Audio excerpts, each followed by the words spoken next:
নবীজি বলেন, কোন বান্দা আল্লাহর সবচেয়ে ঘনিষ্ঠ হয়, আকরাব সবচেয়ে ঘনিষ্ঠ হয় যখন সে সেজদা করে।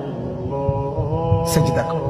এজন্য আমার শায়েখ আল্লামা মুফতি মুশতাকুন নবী কাসিমি হুজুর সবসময় এটা বলে যে কোন বান্দা যখন সেজদা করে তো আল্লাহ তাআলা তার পিঠে মাথায় এভাবে হাত বুলায় দেয়, আদর করে। আল্লাহ আদর, আল্লাহর কুদরতি পায়ে সেজদা দেয়, মালিক তখন আদর করে দেয়, পিঠে মাথায় হাত বুলায় দেয়। আল্লাহ ডেকে বলে, আনিস আমারে সেজদা করছো না, ইরফা রাকসা, উঠো, মাথা উঠো, ওঠো, বসো বসো। আর কিছু বলবা কিনা বলো। তো বান্দা বলে, আত্তাহিয়াতু লিল্লাহি ওয়াস সালাওয়াতু ওয়াত তাইয়্যিবাত। আল্লাহ বলে, আচ্ছা আমার প্রশংসা করলাম, খুশি হলাম, আর কিছু? আল্লাহুম্মা সাল্লি আলা মুহাম্মদ ওয়া আলা আলি মুহাম্মদ।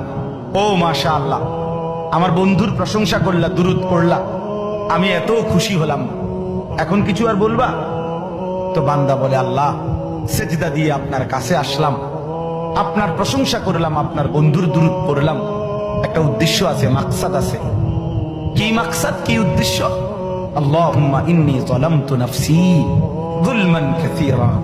আয় মাওলা, আমি বড় নাফরমান মাওলা, আমার গুনাহ অনেক বেশি মাওলা, আর আমি জানি ওয়ালা ইয়াগফিরুয যুনুবা ইল্লা আনতা, আপনি ছাড়া আর মাফ করার কেউ নাই। এই জন্য আপনার এত কাছে আসলাম, আপনার স্পর্শ পেলাম, আপনার বড় আকরাব ঘনিষ্ঠ হলাম।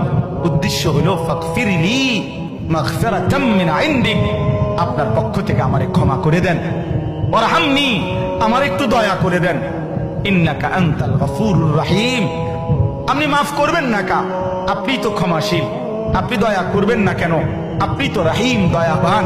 আল্লাহ বলে, কস কি রে বান্দা, এত আদর করে বললে মাফ না করি কেন?